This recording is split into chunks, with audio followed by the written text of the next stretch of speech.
男人推开寡妇的门，先用肉包子引开院里的狗，接着就钻进寡妇的屋。他们关上门，拉上了窗帘，听着里面传来的声音。吃完肉包子的狗转身就出门摇人。他找到瓜田的主人老李，老李看着家的方向有些疑惑，但还是背起孙子，朝着那边就赶了回去。而家里的媳妇正躺在别的男人怀里，听到大门打开，两人顿时惊慌失措。就在老李进门的瞬间，男人也从窗户跳了出来。然而那么大的动静，老李听到十分清楚，但他却没有戳穿，而是意味深长的说了这么一句话：墙头上啊，栽了玻璃碴子。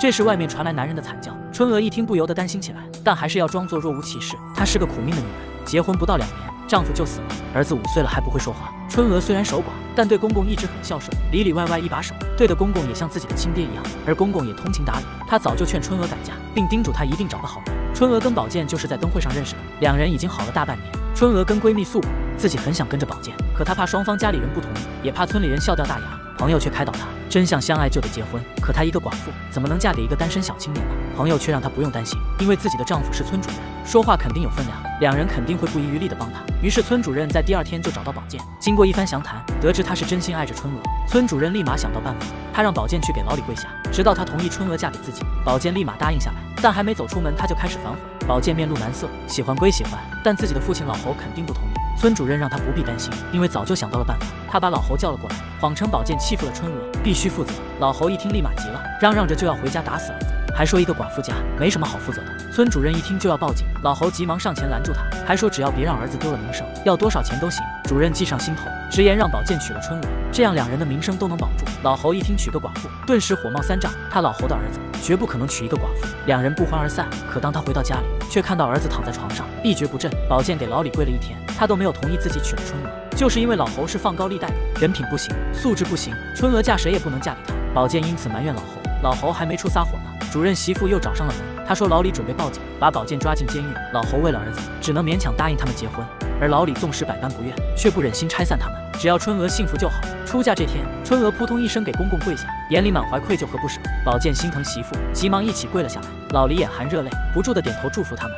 新婚的半夜里，春娥偷偷起身，趁着宝剑熟睡，她竟然偷跑到老李家，给爷孙俩洗起了衣服。直到天蒙蒙亮，春娥又回到宝剑家里，给他们做好了早餐，但公公却百般刁难，故意挑3拣4。春娥还没有吃饭，就让她去地里拔草。宝剑心疼媳妇，抢着要帮忙干活，但换来的却是老侯一顿数落。宝剑不敢回嘴，只能跟着老侯去要债，说白了就是逼债。宝剑本就不愿做这样的事情，回到家里也是愁眉苦脸。春娥也十分贴心，还给他打了洗脚水。虽然家人百般挑剔，但两人的感情却始终不变。宝剑知道春娥偷跑回去干活的事情，他心疼媳妇，也主动跟上去帮忙。可就在这天，他们却被老侯打了个正着。老侯嘴里不干不净，责骂老李放风筝不撒手，把线攥手里恶心人。宝剑赶紧上前拦住他，抓着老侯就往家里走。老李被骂得狗血喷头，只能无奈地催促春娥赶紧回家。但春娥舍不得孩子，也不忍心公公劳累，直到晚上做好饭，哄得孩子睡了觉，她才肯回家。可一进门，就看到床上的宝剑愁眉苦脸，再三询问，才知道公公抽了风，不让婆婆做饭，非要等春娥回来去做。春娥立马起身要去做饭，却被宝剑拦了下来。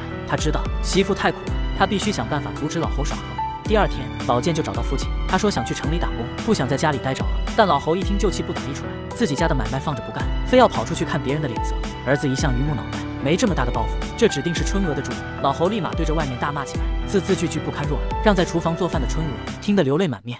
到了第2天，春娥再次回到老李家，当她看到浑身脏兮兮的儿子，还有佝偻着身子的公公，春娥再也忍不住了。这一刻，她是那么后悔改嫁，让儿子没了爹，又没了妈，让公公没了儿子，又没了女儿。可公公却不停宽慰她，让她过好自己的日子就够了。这天，老侯外出要债，不想在半路碰到了村主任，因为高利贷的事情，村主任将他一顿数落。老侯满脸不悦，他一口咬定肯定是春娥跟他告密。宝剑忍不住维护媳妇，却被老侯狠狠打了1巴掌。宝剑被激怒了，我还告诉你，就是我篡他告的密。当天，宝剑就找到老李诉苦，并向他诉说春娥最近受到的委屈。自从嫁到他们家，春娥天天干活，一点没闲着，却还是整天的挨骂。老李得知儿媳过得这么辛苦，忍不住泪流满面。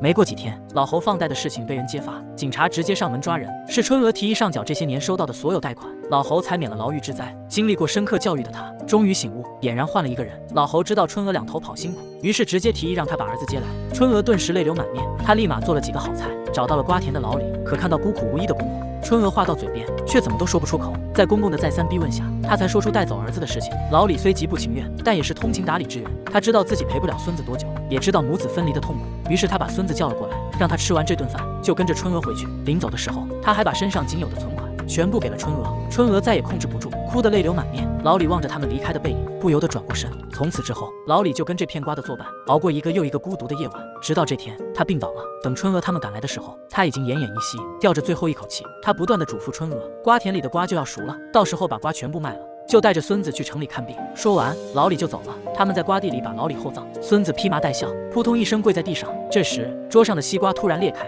鲜红的瓜瓤，黑亮的瓜子，就像这片瓜地承载着他们最后的希望。